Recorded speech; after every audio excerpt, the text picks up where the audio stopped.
और आज हम फबाटी में मौजूद है जहां पर वैक्सीनेशन सेंटर स्टैब्लिश कर दिया गया है।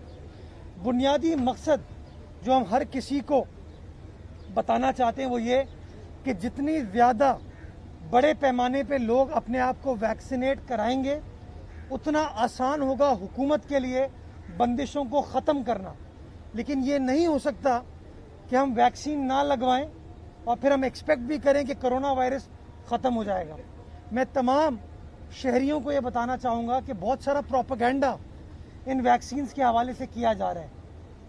मैं बताना चाहूँगा कि जब कोई शख्स बीमार होता है तो वो किसी व्हाट्सएप मैसेज की परवाह नहीं करता, वो किसी सड़क पर बैठे हुए आदमी से मशवरा नहीं लेता, वो बीमारी का इलाज डॉक्टर के पास जाके मालूम करता है। जो हेल्थ के आपके एक्सपर्ट हैं, अस्पताल है, वो आपको बताता है कि ये बीमारी है आपको, इसके लिए आप ये दवाई हासिल कर सकते हैं। दुनिया भर के डॉक्टर्स ने, वर्ल्ड हेल्थ ऑर्गेनाइजेशन ने इस वायरस से निपटने के लिए कुछ वैक्सीन्स का प्रोसेस स्टार्ट हुआ और पाकिस्तान के drug regulatory authority of Pakistan हो या हमारे डॉक्टर्स हो, उन्होंने वैक्सीन्स को कंफर्म किया कि ये तमाम वैक्सीन्स आपकी सेहत के लिए बेहतर हैं और अगर आप ये वैक्सीन लगाएंगे तो आप कोरोना वायरस के तकालीफ से बच पाएंगे। तो मैं लोगों को गुजारिश ये करना चाहूँगा कि प्रोपेगेंडा की बात ना सुने, जो लोग इंतशार क्रिएट करने की कोशिश कर रहे हैं उनकी बात ना सुने, अपने डॉक्टर्स की, मेडिकल एक्सपर्ट्स की, हेल्थ एक्सपर्ट्स की बात सुने, अपनी हुकूमत की बात सुने, जो बैनुल-अक़वामी तंजीमें हैं उनकी बात सुने, जो आपको कहती हैं कि वैक्सीन लगाना आपके लिए नागुज़ीर है। मैं तमाम लोगों को जो कि बार बार बंदिशों के हवाले से तनकीद करते हैं, मैं उनको बताना चाहूँगा कि अगर अमेरिका में तमाम चीज़ें खुल गई हैं अब, तो वो इसलिए खुली हैं कि अमेरिका की 70% आबादी को वैक्सीनेट कर दिया गया। अगर मुत्तहदा अरब इमारात में चीज़ें खुल गई हैं या खुलने की तरफ जा रही हैं तो वहाँ पर उनकी आबादी के बड़े तनासुब को वैक्सीनेट कर लिया गया। अगर यूरोप में अब चीज़ें खुलने की तरफ जा रही हैं तो वहाँ पर भी वैक्सीनेशन के प्रोसेस को यकीनी बनाया गया और चीन की मिसाल आपके सामने है कि वहाँ पर भी यही वैक्सीन जो आपको यहाँ लग रही है, ये वैक्सीन वहाँ पे लगी है। तो मैं लोगों को एक गुजारिश करना चाहूँगा कि अगर आप हुकूमत का साथ देंगे और बड़े पैमाने पर अपने आप को वैक्सीनेट कराएंगे तो हुकूमत के लिए आसान होगा कि वो बंदिशें ना लगाए और हम चीज़ों को खोलने की तरफ चले जाएं। मैं तमाम अपनी सनत के मालिकान को, इनके एसोसिएशन को यकीन दहानी कराना चाहूँगा कि हुकूमत आपके साथ खड़ी है। आप अपने वर्कर को कायल करें कि वो बड़े पैमाने पर वैक्सीन लगवाए ताकि हम सब इस मनहूस वबा से तहफ़्फ़ुज़ हासिल कर सकें। वैक्सीन अवेलेबल है, बड़े पैमाने पर अवेलेबल है। और आज कुछ ताजिरों ने जो शिकायत की है कि वह रजिस्ट्रेशन 30 साल से ऊपर लोगों के चूँकि कोड नहीं आ रहा तो 30 साल से ऊपर के वर्कर्स की अभी तक वैक्सीनेशन यहाँ पर नहीं हो पा रही है, वो सुस्त रवि का शिकार है। तो इंशाल्लाह वो मामला भी हम NCOC से बात करेंगे क्योंकि सिंध गवर्नमेंट ने फैसला ये किया है और बिलखुसूस जो हमारे फ्रंट लाइन के लोग हैं, पुलिस वाले हों, रेवेन्यू स्टाफ हो, यहाँ पर रेंजर्स के एहलकार मौजूद हैं, ये लॉ इन्फोर्समेंट के जो एहलकार हों, ये हमारे फ्रंट लाइन है। हमारे डॉक्टर्स, हमारे हेल्थ वर्कर्स हमारे फ्रंट लाइन है। वो लोग जिनको कोई ना कोई बीमारी है, कोई कोमॉर्बिडिटी है, उनको मैं समझता हूं कि उम्र की रिस्ट्रिक्शन नहीं होनी चाहिए और हमको वॉक इन कर देना चाहिए सबके लिए कि शहरी आए, वैक्सीन अवेलेबल है, अपना आईडी कार्ड दे, रजिस्ट्रेशन हो, वैक्सीनेट हो और वो जा सके। तो मैं समझता हूँ थोड़ी सी NCOC को इस हवाले से नरमी करने की ज़रूरत है और इंशाल्लाह सिंध गवर्नमेंट NCOC के सामने ये बात करेगी। मैं हेल्थ डिपार्टमेंट के सामने भी मामला रखूँगा ताकि इस मामले को खुश उसलूबी के साथ हम रिजॉल्व कर सकें और बड़े पैमाने पे वैक्सीनेशन के प्रोसेस को यकीनी बनाया जा सके, इस उम्मीद के साथ कि जिस तरह हमारी सनतें पाकिस्तान की मईशत को लीड कर रही हैं, पाकिस्तान को ज़र मुबादला कमा के दे रही हैं, उसी तरीके से सनतें, हमारे मजदूर अपनी हुकूमत का साथ देंगे, समाजी फासला, मास्क पहनेंगे, और वैक्सीन लगवाएंगे ताकि हम भी नॉर्मलसी की तरफ इंशाल्लाह जा सके। पाकिस्तान जिंदाबाद। साहब ये बताएं कि इस वक्त कोरोना का राज है, लेकिन माफ़ी के साथ मैं एसोसिएशन के दोस्तों से भी ज़रा माजरत करता हूँ कि एक सवाल है ऐसा जो कि कोरोना का राज है, लेकिन अभी मैं अखबार पढ़ के आया हूँ तो वफाकी हुकूमत कह रही है कि सिंध में डाकुओं का राज है और शहजादा आ रहा है शाम को, उसके बाद डाकू भाग जाएंगे।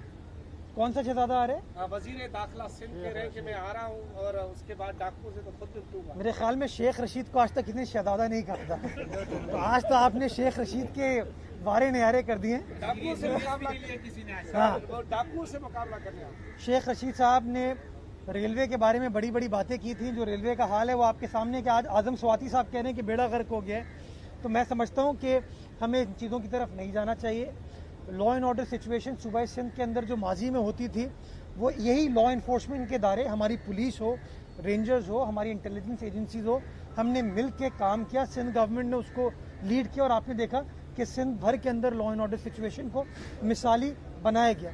वही सिंध गवर्नमेंट है, वही पुलिस है, वही रेंजर्स है। इंशाल्लाह इन डाकुओं को भी निमट लेंगे और जो अनफॉर्चुनेट एक वाकया हुआ है उसको भी निमटेंगे। बट मैं समझता हूँ शेख रशीद साहब को ये देखना चाहिए, वफाकी हुकूमत को ये देखना चाहिए कि जो रॉकेट लॉन्चर, बड़े बड़े असला है, ये सिंध के अंदर मैन्युफैक्चर नहीं होता, यहाँ कोई फैक्ट्री नहीं है। ये कहाँ से आ रहा है? ये या तो सिंध के बॉर्डर के बाहर से आ रहा है या पाकिस्तान के बॉर्डर के बाहर से आ रहा है। तो ये जो वजीर दाखिला हमारे हैं उनको बॉर्डर्स की सर्वेलेंस को थोड़ा सा शायद बेहतर बनाने की ज़रूरत है, मॉनिटरिंग को बेहतर बनाने की ज़रूरत है ताकि ये जो असलहे की नकलो हरकत है इसको रोका जा सके।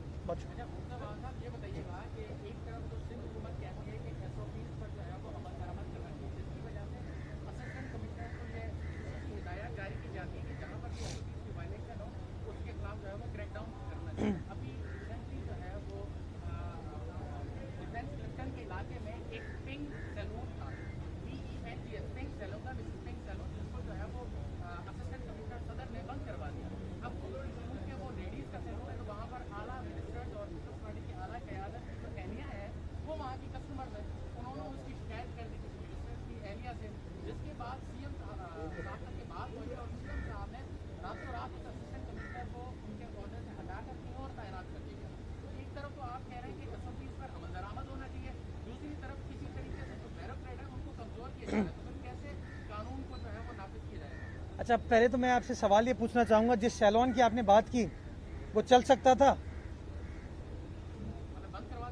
नहीं चल सकता था ना, उसको बंद होना चाहिए था। अब मेरा सवाल देखिए हुकूमत और अवाम रियासत का जुज है ना, ये हुकूमत है, ये अवाम है, मिलकर काम करेंगे तो चीज़ों को आसानी से किया जा सकता है। तो पहला मेरा सवाल आपसे ये है कि क्या वो दुकान, क्या वो सैलून, क्या वो दफ्तर खुल सकता था या नहीं खुल सकता था? पहली चीज़, वो नहीं खुल सकता था। शहरी जा रहे थे ना वहाँ पे। आप प्रॉब्लम हुकूमत के लिए ये है कि आपका अमला सख्ती करता है तो अवाम नाराज़ होती है, सख्ती नहीं करते तब भी अवाम नाराज़ होती है। तो ये जो आपने थोड़ा सा ट्विस्ट करके इस चीज़ को बताई, मैं इसके बारे में मुझे पता है। ये जो आपने कहा कि कोई कार्रवाई की गई, ये आज नहीं, आज से कोई 2 हफ्ते पुरानी बात है, ईद से पहले की बात है ये, जब ये कार्रवाई की गई। और हम बार बार अपने अमले को ये कहते हैं कि डिसेंसी के साथ, कि किसी शख्स की बेइज्जती नहीं होनी चाहिए। अगर कोई इदारा SOPs को वायलेट कर रहा है, नोटिफिकेशन की खिलाफ वर्जी करे, उस इदारे के खिलाफ कार्रवाई करे, ना कि शहरी के खिलाफ कार्रवाई करे। एक मिनट, मैं आपको मिसाल देना चाहूँगा कि परसों मैं खुद और मेरा वजीर आला और हम कुछ वज़रा कराची शहर के दौरे पर निकले। कोई मीडिया को नहीं बताया, किसी को नहीं पता। आज शायद मुझसे नाराज़ हो जाए चीफ मिनिस्टर साहब इस बात पे, लेकिन मैं आपके साथ शेयर करता हूँ। हम रात को SOPs को चेक करने के लिए निकले कि क्या किसी रेस्टोरेंट में डाइनिंग सर्विस चल रही है, क्या SOP की खिलाफ वर्जी हो रही है, नहीं हो रही। क्योंकि सोशल मीडिया पे खबर चलती है कि फ़लाँ रेस्टोरेंट चल रहा है, फ़लाँ दुकान चल रही है, फ़लाँ इदारा चल रहा है। तो हम देखने के लिए गए। मैं आज आपको हल्फिया कहता हूँ कि एक क्लिफ्टर में रेस्टोरेंट चल रहा था,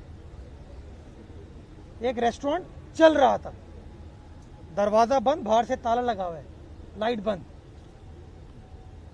नज़र पड़ी हमारी उस पर, हमने उसी डिप्टी कमिश्नर को वहाँ भेजा, पुलिस को वहाँ पर भेजा उन्हें दरवाज़ा खटखटाया, कोई नहीं आया, तो मजबूरन पुलिस को दरवाज़ा फलांगना पड़ा।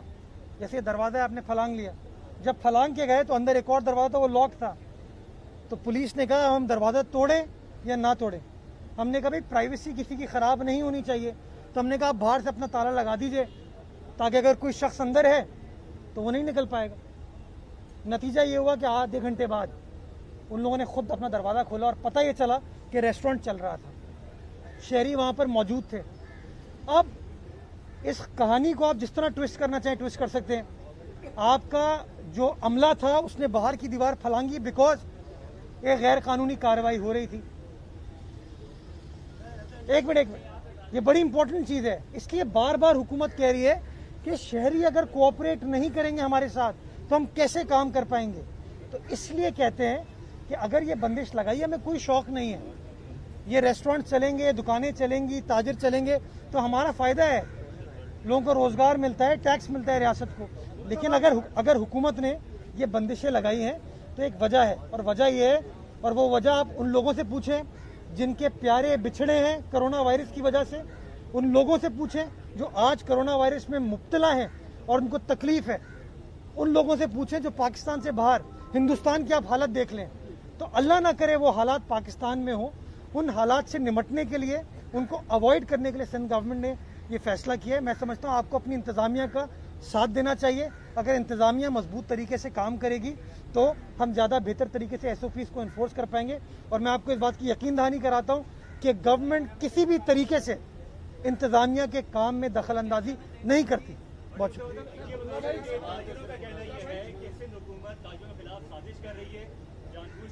और ये बता दें, ये जो इतने बड़े पैमाने पे जो है ये फाइन हो रहे हैं, ये तमाम पैसा क्या कराची की सड़कों पे लगेगा बनाने के लिए या नहीं, ये बताएं। आज जिस जगह पे आप मौजूद है ना, उसकी सड़कें आप देख लें, वो सड़कें सिंध हुकूमत ने, वो पैसा इन्हीं लोगों को दिया गया था, इन्हीं इंडस्ट्रियलिस्ट को, ताकि वो सड़कें अपनी बना लें।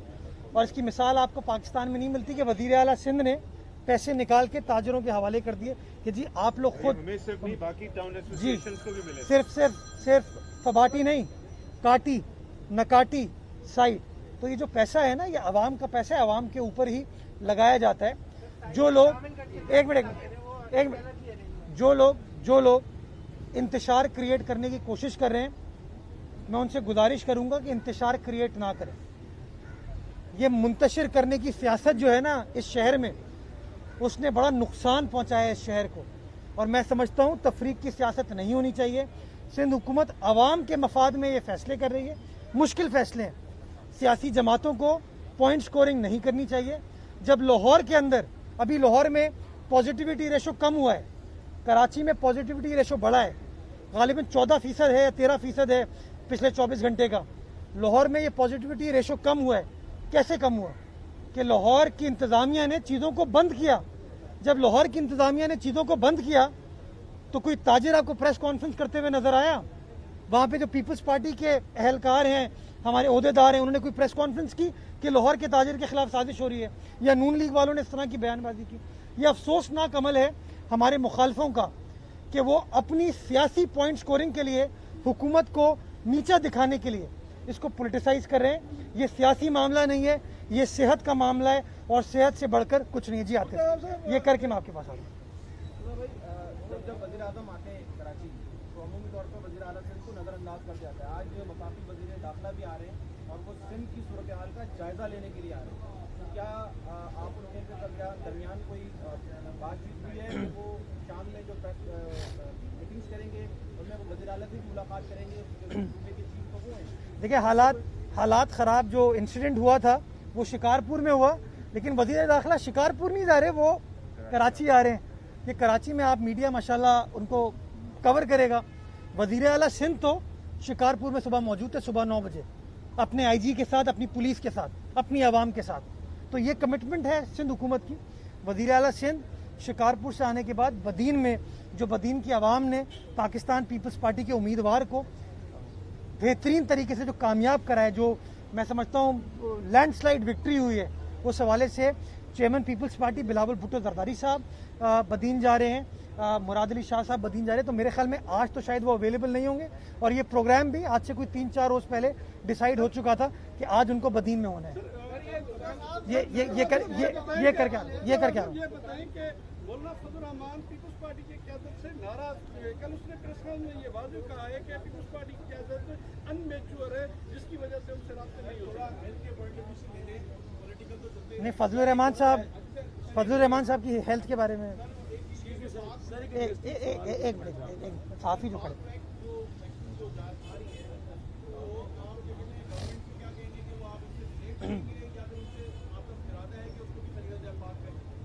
अच्छा, ये पहले चूंकि मुनीर भाई ने अच्छा सवाल एक पूछा, मैं इसका भी जवाब दे देता हूँ।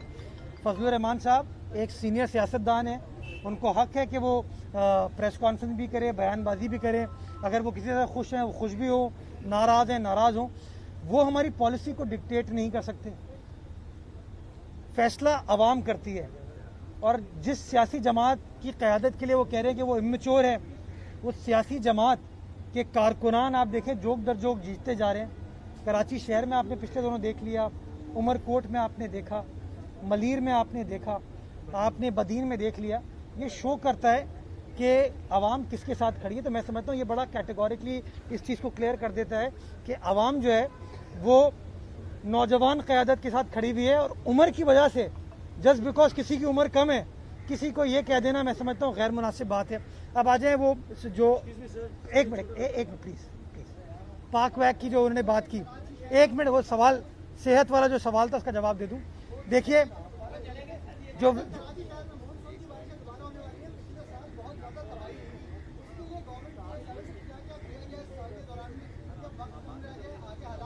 इसके लिए मैं सिर्फ ये जवाब देना चाहूंगा, जब कोई अच्छा होता है तो पीटीआई कहती है हमने किया है, जब कुछ बुरा होता है तो कहते हैं सिंध हुकूमत जिम्मेदार है। तो जब तक बारिश के अलामात थे तो वो लोगों को वरगला रहे थे कि कोई सिंध हुकूमत ने काम नहीं किया। जब आसार टल गए तो फिर वापस आ गए कि हम ये कर रहे हैं, हम वो कर रहे हैं, हम ये कर रहे हैं। इन लोगों को ये फैसला कर लेना चाहिए कर क्या रहे हैं। जो नालों की क्लियरेंस के हवाले से 25 करोड़ रुपए वजीर आला सिंध ने केएमसी के हवाले किए, सिंध हुकूमत ने हवाले किए ताकि आप नालों को क्लियर कर सकें। सॉलिड वेस्ट एक बड़ा मसला है शहर का, और सॉलिड वेस्ट के अंदर एक रुकावट ये थी कि पूरे शहर के अंदर सॉलिड वेस्ट का काम नहीं हो रहा था। डिस्ट्रिक्ट सेंट्रल जहाँ मौजूद है यहाँ पर सॉलिड वेस्ट नहीं था, डिस्ट्रिक्ट कोरंगी जहाँ पे और सनतें हैं वहाँ पर भी सॉलिड वेस्ट का काम नहीं था। तो अच्छी चीज़ ये हुई है कि उनके कॉन्ट्रैक्ट, उनके टेंडर का प्रोसेस स्टार्ट हो गया है, टेंडरिंग चल रही है और इंशाल्लाह अगले 30 रोज़ में इन दोनों डिस्ट्रिक्ट को भी सॉलिड वेस्ट के हवाले से मैनेज करना शुरू कर दिया जाएगा। तो कराची के अंदर ओवरऑल जो कचरे की सिचुएशन है उसमें बेहतरी आएगी, और नेचुरली जब कचरे की सिचुएशन में बेहतरी आएगी तो आपके जो नाले हैं जो क्लॉग होते हैं आप उनको भी ठीक करने में अपना किरदार अदा कर पाएंगे। जो सिंध हुकूमत को जो चीज़ें अपने वसाइल को बरूए कार लाकर करने की ज़रूरत है, सिंध हुकूमत उनको इस्तेमाल कर रही है। हमें फाइनेंशियल कंस्ट्रेंट्स हैं, माली मुश्किलात हैं, मैं बार बार कहता रहता हूँ। एक बार फिर मैं आपके तवज्जुह से इस बात पर जोर देना चाहूँगा कि सिंध की आवाम का पैसा सुप्रीम कोर्ट में बहरिया टाउन केस के अंदर जमा है। उस पैसे को अगर आप सिंध गवर्नमेंट के हवाले कर दें तो सिंध गवर्नमेंट उस पैसे को मलीर के लिए, कराची के बाकी अजला के लिए और सिंध के बाकी अजला के लिए इस्तेमाल करने का प्रोसेस स्टार्ट कर सकती है। जो हमें अभी फाइनेंशियल क्रंच है हम उससे निकल सकते हैं। अगर सुप्रीम कोर्ट चाहती है कि जी उसको मॉनिटर करे उस काम को, हम उसके लिए भी तैयार हैं। लेकिन ये जो वफाक बार बार उस पैसे के ऊपर नज़र लगा के बैठी हुई है कि वो पैसा वफाक इस्तेमाल करेगा, मैं समझता हूँ वो गैर आइनी चीज़ होगी, गैर कानूनी चीज़ होगी और सूबा सिंध की आवाम के साथ ज़्यादती होगी। तो मैं गुजारिश ये करना चाहूँगा कि उस पैसे को, जो पैसा इस वक्त सुप्रीम कोर्ट में मौजूद है, उस पैसे को सिंध गवर्नमेंट के हवाले करें। उस पैसे को बजट के मुताबिक खर्च किया जाएगा और अगर सुप्रीम कोर्ट उसके अखराजात के बारे में कोई सवाल पूछना चाहता है, हम सवालात के जवाब देने को तैयार हैं। उस काम की मॉनिटरिंग करना चाहता है, हम उसके लिए भी तैयार हैं। बिकॉज हम खुश होंगे अगर सुप्रीम कोर्ट का कोई मुअज़्ज़िज़ जज उसको मॉनिटर कर रहा है तो कल को नैब, शैब, FIA या वफाकी हुकूमत जो हमको तंग करती है, हमारे अफसरान को तंग करती है, वो तंग नहीं कर पाएंगे। तो मैं समझता हूँ बड़ा अच्छा तरीका है कि कराची में तेज़ी के साथ हम काम भी कर पाएंगे, पैसा भी अवेलेबल है और सुप्रीम कोर्ट के जज साहब उसकी निगरानी भी कर सकते हैं। तो एक अच्छा वाई मीडिया मैं समझता हूँ निकल सकता है, प्रोवाइडेड कि वफाकी हुकूमत अपनी साजिशें ख़त्म करे और सुप्रीम कोर्ट कानून के मुताबिक वो पैसे सिंध हुकूमत के हवाले करें, उसको बजट करें, सिंध असेंबली के इजलास से उस बजट को मंजूर कराएं, ट्रांसपेरेंट तरीके से उसके खराजात किए जाएंगे। सर, आपका पब्लिक प्राइवेट जो मनसूबा है ये काम के साथ जो मिलकर आप काम कर रहे हैं और डिलीवरी कर रहे हैं, थैंक यू। तरक्याती काम भी हो रहे हैं, वैक्सीनेशन सेंटर बन रहे हैं, सर साइट के लिए क्या सोच रहे हैं? साइट की 13+2 15 सड़कें हैं जिसकी टेंडरिंग हो चुकी है। सर ये अगर ये मॉडल चल रहा है तो वहाँ पे भी यही मॉडल क्यों नहीं? मैं बताता हूँ, मैं आपको बताने की कोशिश ये कर रहा हूँ कि जो साइट के सनतकार हैं वो मेरे पास भी आए थे, वो हमारे बाकी वुज़रा के पास भी आए और वो वज़ीर आला सिंध से भी हमने उनकी एक मुलाकात की। उस मुलाकात में उन सड़कों को तय कर लिया गया कि ये सड़कें जहाँ पर इमीडिएट काम करने की ज़रूरत है, वो काम करने का प्रोसेस स्टार्ट हुआ, पैसों को एयर मार्क कर दिया गया, उसकी टेंडरिंग हो चुकी है, कॉन्ट्रैक्ट उसका अवार्ड हो चुका है। उसका तक नहीं, 1 साल ये थोड़ी सी मैं इससे इत्तफाक नहीं करूंगा आपकी। पैसे वो हमारे यहाँ जब लोग मीडिया में देखते हैं कहते हैं भाई ऐलान हो गया। देखिए, ऐलान करने से चीज़ें नहीं चलती, उसका एक प्रोसीजर होता है, वो प्रोसीजर फॉलो नहीं करते तो फिर नैब सवाल पूछता है या कोई कोर्ट सवाल पूछ लेता है, तो इसलिए तमाम प्रोसेस का। अच्छा, आप मुझसे बहस करना चाहें, मैं आपसे बहस नहीं करना चाह रहा, आपको सब पता है, हमें कुछ नहीं पता। चलें, थैंक यू, ठीक। ये बड़ा प्रॉब्लम है कुछ लोगों के साथ। मैं आपके सवाल में जब बहस नहीं कर रहा आपसे, साइट का बेड़ा गर्क जिन लोगों ने साइट का बेड़ा गर्क किया है ना, मैं उस पर बात नहीं करना चाह रहा था। अभी सत्यानाश कर दिया उन लोगों ने जो इस शहर के अपने आप को ठेकेदार कहते थे, मेरे शहर को तबाह किया उन लोगों ने। वो साइट जो कि पाकिस्तान को इतना ज़र मुबादला कमा के देता है, उसका बेड़ा गर्क कर दिया गया। आपको पता है, वो ओवर एम्प्लॉयमेंट उन लोगों ने की। आज सिंध गवर्नमेंट उस इदारे को बेल आउट कर रही है। वो सड़कें जो कि हमारे इंडस्ट्रीज को नुकसान हो रहा है, परेशानी है, वो सिंध गवर्नमेंट बना के दे रही है। उनके मेयर ने कुछ काम नहीं किया। ये जो बहुत सारे पीटीआई के चैंपियन आते हैं ना, इनसे पूछें कि ये पैसा जो ज़र मुबादला कमाते हैं उसका फायदा वफाकी हुकूमत को होता है। कितना बड़ा बजट दे दिया इन लोगों ने उसके लिए। कोई मिसाल आपको देगा कि नकाटी को, फबाटी को, काटी को वफाकी हुकूमत ने पैसे दिए हों?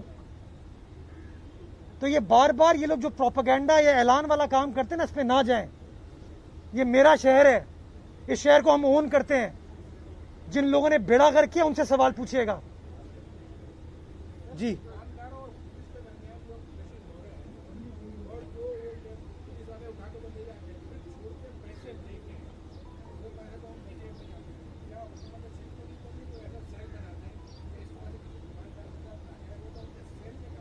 मैं समझता हूं तमाम शहरी भाई पैसे ना दें, लेकिन प्रॉब्लम ये है शहरी गलत काम करता है, उनको मौका मिलता है, या तो कंप्लेन करें ऑफिशियली आके गवर्नमेंट को बताएं। मैं अपने आप को हवाले करता हूं आपके, मुझे आप सबूत दीजिए कि फलां दुकानदार से फलां पुलिस वाले ने पैसे लिए। वो दुकानदार कंप्लेन करे, ऑफिशियली कंप्लेन करे, दुकानदार कंप्लेन करे, वी विल टेक एक्शन। लेकिन मैं सबसे यही गुजारिश करता हूं कि अगर गलत काम नहीं करेंगे, वो एसओपी की खिलाफ वर्जी नहीं करेंगे, शटर बंद करके उस चीज़ को नहीं चलाएंगे या 6 बजे के बाद चीज़ को चलाएंगे, तो फिर वो अनफॉर्चुनेटली लोग उससे उस ज्यादती से और ज्यादती करते हैं।